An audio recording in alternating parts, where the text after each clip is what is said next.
Bien, muchas gracias. Lo que tenemos a continuación es una conferencia por parte de la maestra Sara Torres Castro. Lleva por título Reflexionando sobre la comorbilidad en salud mental y demencias. La maestra Torres es investigadora en ciencias médicas en el Instituto Nacional de Geriatría, es licenciada en psicología por la Universidad de Guadalajara, tiene una maestría en ciencias y área de sistema de salud por la Universidad Autónoma de Aguascalientes. También es representante de Local Dementia Friends en México. Adelante, maestra Torres. Hola, muchas gracias, muy amables y muy agradecida por la invitación que me han hecho a este pues innovador congreso que yo creo que ya hacía falta aquí en México y sobre todo para tratar lo que estamos haciendo en cuanto a políticas públicas, en cuanto a la atención que se está dando a estas enfermedades que nos preocupan a todos los que estamos aquí. Estoy impresionada con el número de participantes, lo cual me da mucho gusto por el trabajo que estoy haciendo y ojalá que este foro, más que presentarles una ponencia cualquiera, unas diapositivas, sea el vínculo para, o el mecanismo para que tomemos nota de los participantes, de los ponentes. Yo he estado haciendo eso desde ayer, estoy impresionada con la calidad de los ponentes. En este caso les voy a presentar una reflexión que quiero hacer con ustedes sobre la comorbilidad de las enfermedades mentales y las demencias. Entonces voy a empezar, lo que les voy a presentar para empezar son cifras de habitantes de más de 60 años en México, solo a grandes rasgos, no me voy a meter mucho, solo para tener un perfil, conceptos de comorbilidad, definición de demencia, cifras internacionales y nacionales de las demencias, síntomas psicológicos y conductuales de las demencias, factores de riesgo, complejidad de la atención en demencias, que tiene que ver también con estigma y discriminación, y las respuestas internacionales y nacionales a este compleja enfermedad. Bueno, en el mundo, en el año pasado, había 1.049 mil millones y casi 1.050 mil millones de habitantes de 60 años y más de edad, que representa el 13% de la población mundial, 15 millones, más de 15 millones en México, que representa un 12% de la población. Y es muy importante que revisemos los grupos de edad porque no solo es ser viejos, sino también se le llama por ahí, los antropólogos y sociólogos le llaman las diferentes vejeces.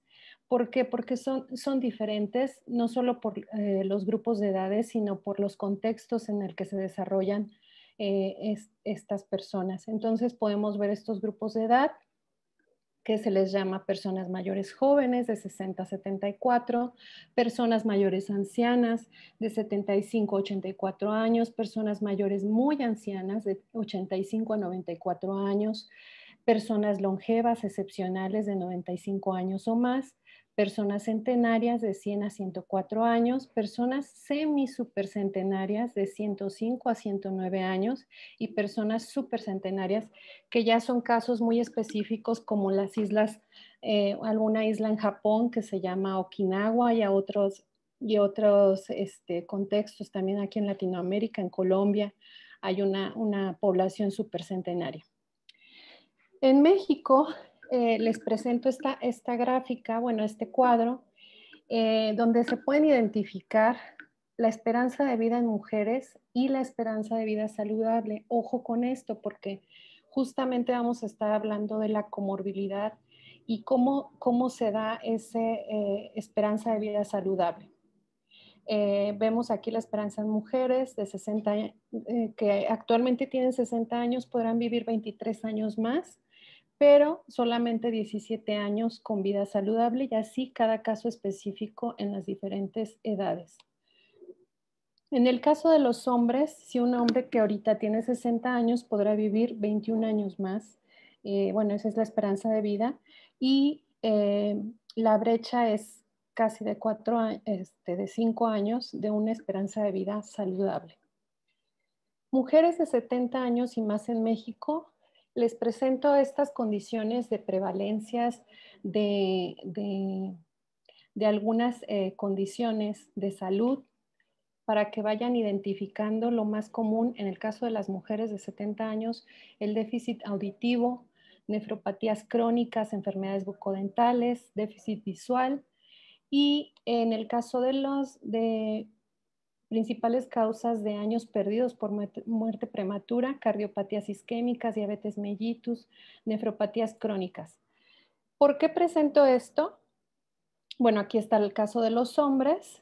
Como pueden ver estos cuadros, porque cuando hablamos de estos dos conceptos, perdón, de comorbilidad o multimorbilidad, que yo quiero hacer la diferenciación, es, pues tenemos un país que tiene estas condiciones con los cuadros que les acabo, la información que les acabo de presentar. Y entonces vemos que la multimorbilidad es una coexistencia de condiciones crónicas de salud en una misma persona, como podemos verlo muy frecuentemente aquí en nuestro país, que hay personas que tienen diabetes, hipertensión y depresión y muchísimas otras más condiciones crónicas. Dos o más condiciones crónicas físicas o mentales en la misma persona, donde ninguna es considerada como una enfermedad índice o protagonista. En el caso que vamos a ver hoy es comorbilidad, que estamos hablando de enfermedades adicionales previas o que aparecen durante el curso clínico de una enfermedad índice. En este ejemplo, de hoy, que son demencias y la presencia de síntomas neuropsiquiátricos, por ejemplo, como la ansiedad y la depresión. Este cuadrito me gustó mucho porque habla justamente de esta complejidad. El tema es reflexión de la comorbilidad en salud mental, pero creo que el tema de la demencia es aún más complejo.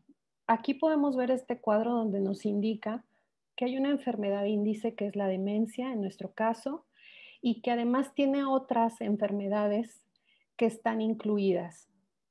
Nosotros en las investigaciones que hemos tenido, pues vemos que hay personas que tienen demencia, pero además tienen un sinnúmero de enfermedades previas como diabetes, como hipertensión, como enfermedades vasculares, pero además en el proceso de la enfermedad se van presentando otros casos como síntomas psicológicos y conductuales que afectan a las personas con demencia. Además de esto, podemos ver que hay otros atributos individuales relacionados con la salud que pueden estar asociados con el sexo de la persona, la edad, el estado de fragilidad, si es que tiene fragilidad la persona, y estos atributos pueden no estar relacionados con la salud. Por ejemplo, vemos que hay situaciones psicosociales que se presentan en personas que tienen, en familias completas que tienen a una persona con demencia o a veces dos o tres personas en el mismo hogar conviviendo con demencia o deterioro cognitivo. Y sabemos todos los que nos dedicamos a la salud que existen determinantes tanto sociales que determinan la situación de las personas y su contexto. Entonces, para los que no estén tan familiarizados con el tema de demencias, podemos ver que para la Asociación Internacional de Alzheimer, la demencia es una denominación colectiva para los síndromes cerebrales progresivos que afectan la memoria, el pensamiento, el comportamiento y las emociones y pérdida de otras funciones cognitivas como el cálculo, la orientación, en el tiempo y espacio y el lenguaje y la percepción. También traje esta definición del Alzheimer Society que me pareció muy dirigida más a la población abierta, que la palabra demencia describe un conjunto de síntomas que puede incluir pérdida de memoria, dificultades con el pensamiento, porque es muy común que las personas piensen que solo se trata de un problema de memoria o de olvidos frecuentes, pero va más allá de eso. Hay dificultades en la resolución de problemas, de lenguaje, en cómo identificar ciertos símbolos y no solo eso, sino que también hay problemas del comportamiento. Al comienzo estos cambios suelen ser pequeños, sin embargo, para alguien con demencia son lo suficientemente graves como para afectar las actividades de la vida diaria. Una persona con demencia también puede experimentar cambios en su estado de ánimo o comportamiento y es muy común que no se dé cuenta la familia de que la persona tiene demencia porque justo en México y en Latinoamérica se identifican los casos tardíamente porque las personas piensan que es parte normal del envejecimiento, porque ven que está como la depresión, que también piensan que es parte natural del envejecimiento. Entonces, si ven a una persona que ha cambiado de estado de ánimo, piensan que la causa es el propio envejecer. Y bueno, vamos a estar hablando de esto al final, de los estigmas y estereotipos que hay acerca de las demencias. La magnitud del problema. En el mundo hay más de 50 millones de personas con demencia y cada 3 segundos se identifica un nuevo caso.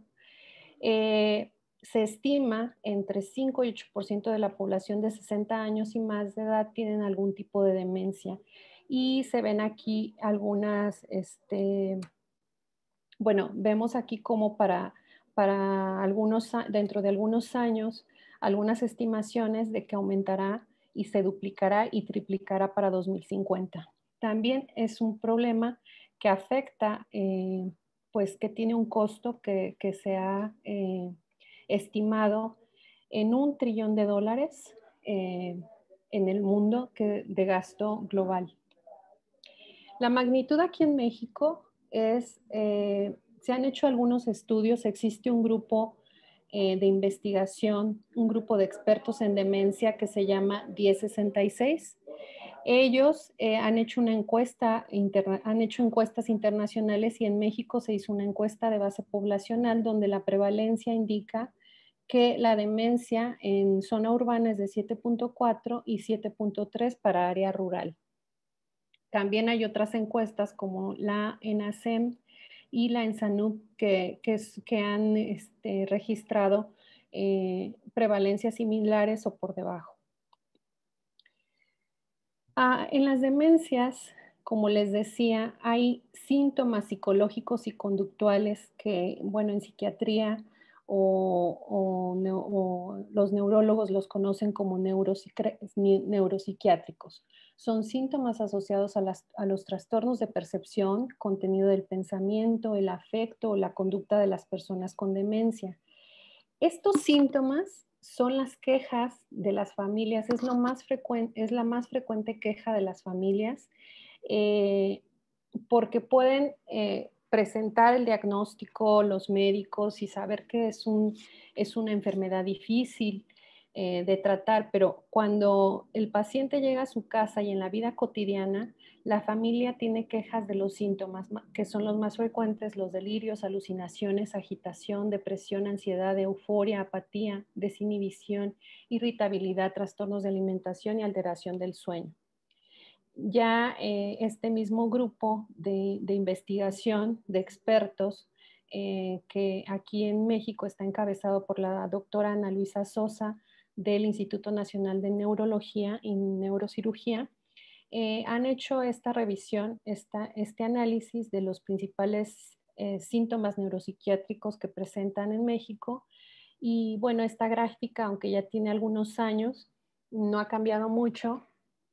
Y vemos que la depresión es una de las principales comorbilidades, así como la agitación, la ansiedad, la irritabilidad y alteraciones del sueño. Muchos estudios se han centrado y preocupado por este tema específico de los síntomas neuropsiquiátricos, porque sabemos que las demencias no tienen una cura, entonces no hay un tratamiento específico, sino que se tratan estos síntomas a veces con antipsicóticos para bajar o controlar de alguna manera la sintomatología. También existen cambios comunes experimentados por personas con demencia según la etapa. Entonces, como les decía desde el principio, las demencias es una enfermedad compleja que tiene que ver no solo que en cada persona es diferente, pero además cada etapa de la demencia es diferente y tiene diversas necesidades de atención, no solo médicas, sino también la necesidad de tratamientos no farmacológicos, la necesidad de cuidados de largo plazo. Y bueno, en este cuadro que es adaptado de la Organización Mundial de la Salud, de el documento que sacó en 2013 de una prioridad de salud pública, en donde cada etapa tiene diferentes dificultades para el paciente, pero también para la familia, también para la atención. Y muchas veces las familias y algunos médicos de la atención primaria no saben hacia dónde dirigirse, no saben qué hacer. Entonces es muy importante poner atención, enfocarnos en estas diferentes problemáticas de la identificación de los síntomas y el tratamiento. También son importantes los factores de riesgo para el desarrollo de deterioro cognitivo y demencia. Como les decía, ya que no existe hasta el momento un tratamiento, una cura para la demencia, es importante que nos enfoquemos en la prevención y en la identificación de los síntomas. Entonces, estos son los factores que tienen que ver con factores genéticos, con algunas terapias de reemplazo hormonal, con baja escolaridad, ser hombre, edad avanzada, antecedentes de enfermedad crítica, trastornos del dormir, afección respiratoria, diabetes mellitus, hipertensión arterial, deficiencia de vitamina D, que también se han hecho varios estudios en este tema, y los factores de riesgo para demencia, además de los que ya dije, el déficit auditivo y visual, obesidad, enfermedad cerebrovascular, consumo de tabaco, depresión, sedentarismo e inactividad física, aislamiento social.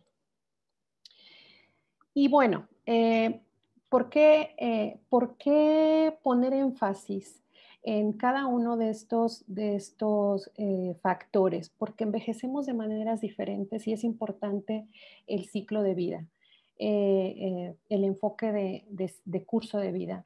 Entonces vemos que por un lado tenemos factores genéticos, por otro lado tenemos las características propias de cada persona, cómo hemos vivido durante toda nuestra vida, nuestras conductas, tanto de actividad física, alimentarias, el acceso a servicios de salud, que existe bastantes inequidades, como ya lo conocemos, no es algo nuevo. Entonces, tenemos que tomar acción en las medidas para prevenir el deterioro cognitivo y la demencia. Existen ya guías, existen documentos donde la demencia ya es una prioridad para la salud pública. Fue un documento desde 2012 en el cual podemos ver que la Organización Mundial de la Salud se centra justamente en estas esferas de actuación. La demencia como una prioridad, la sensibilización y adaptación a las demencias, la reducción del riesgo de las demencias, el diagnóstico y tratamiento, atención y apoyo a las demencias, el apoyo a los cuidadores de las personas con demencia, sistemas de información sobre demencias e investigación e innovación sobre la demencia. Ya existen estas guías, ya hay documentos que se han realizado a nivel internacional. Tenemos trabajando muy duro a la Organización Mundial de la Salud en conjunto con la Alzheimer Disease International, que es el organismo que se encarga o que apoya a investigaciones internacionales donde se apoya a diferentes países, no solo de de los países en desarrollo, sino que han hecho un esfuerzo considerable en países de bajo y mediano ingreso, en donde se han hecho no solamente estas guías, sino que cada año, casi cada año, se sacan reportes internacionales de diferentes temas donde se actualizan las investigaciones clínicas, donde se investigan nuevos tratamientos farmacológicos y no farmacológicos. Y bueno, este organismo internacional no solo se encarga de hacer estos reportes, sino que también apoyan a los diferentes países a desarrollar los planes de acción de cada país y las estrategias nacionales. Entonces, como primera conclusión, pero no estoy concluyendo todavía, no hay ningún tratamiento curativo para las demencias. La gestión proactiva de factores de riesgos modificables podría retrasar o frenar la aparición o la progresión de la enfermedad.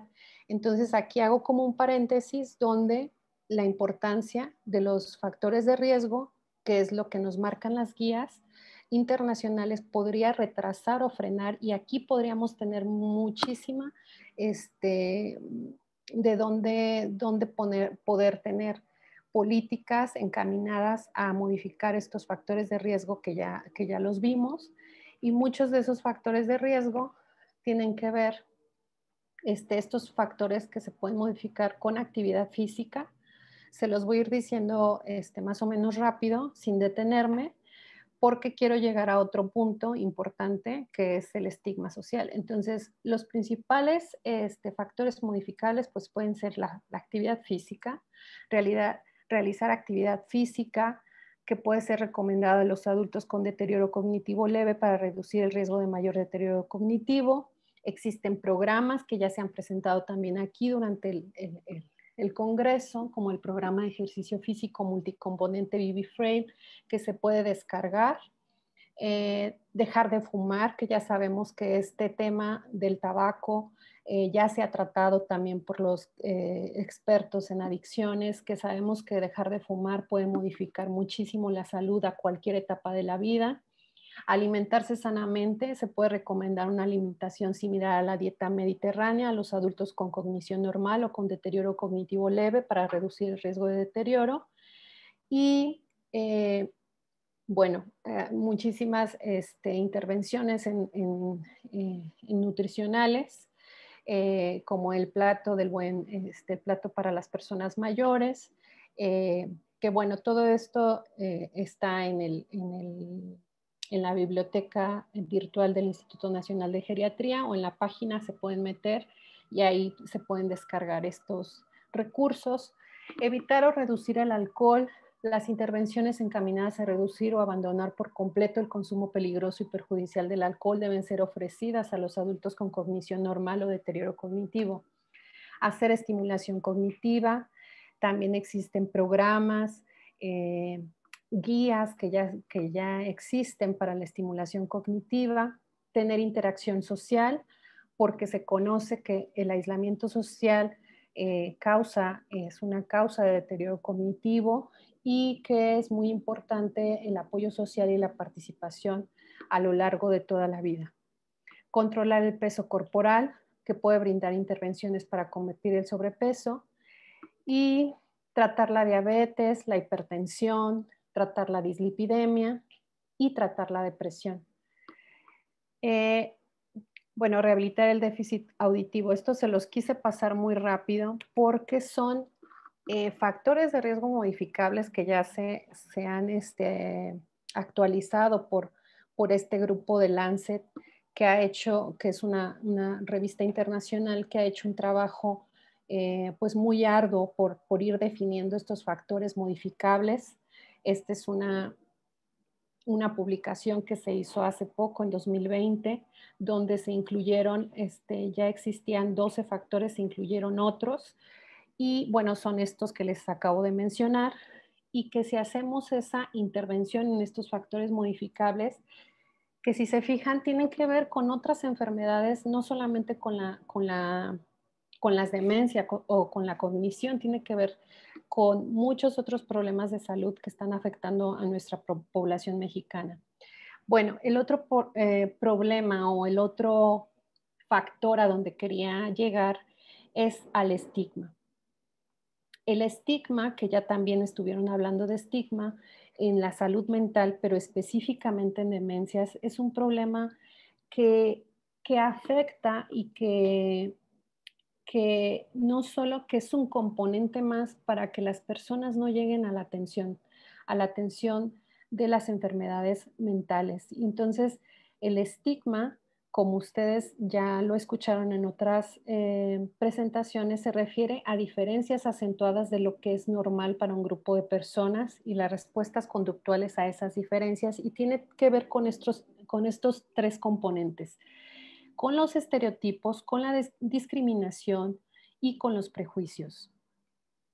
El estigma, pues se ha tratado por muchos estudiosos, pero principalmente por los sociólogos, y tiene que ver con un atributo o un rasgo que desacredita, con deformidades físicas, con rasgos de carácter que hacen diferencias no deseadas entre la población.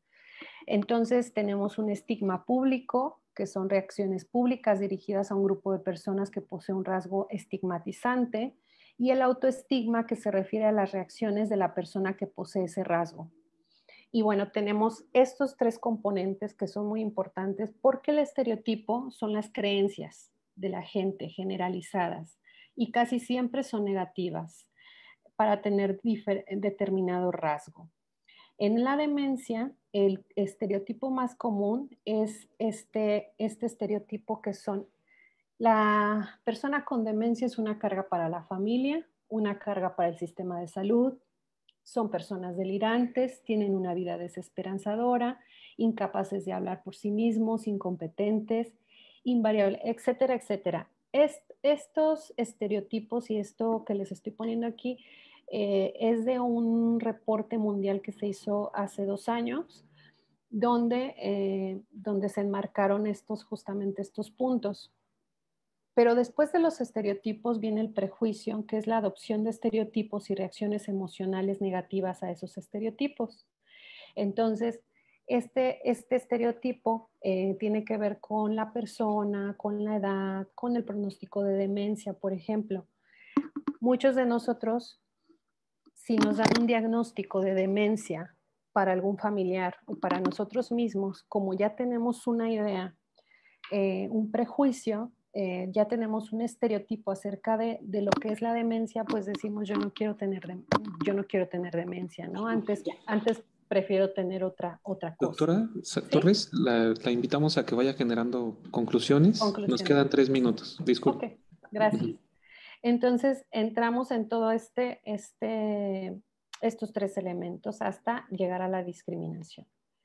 Entonces, la ADI, el Informe Mundial del 2019, nos dice que para reducir esto tenemos muchísimas intervenciones, desde las educativas, las sociales, la sensibilización y políticas.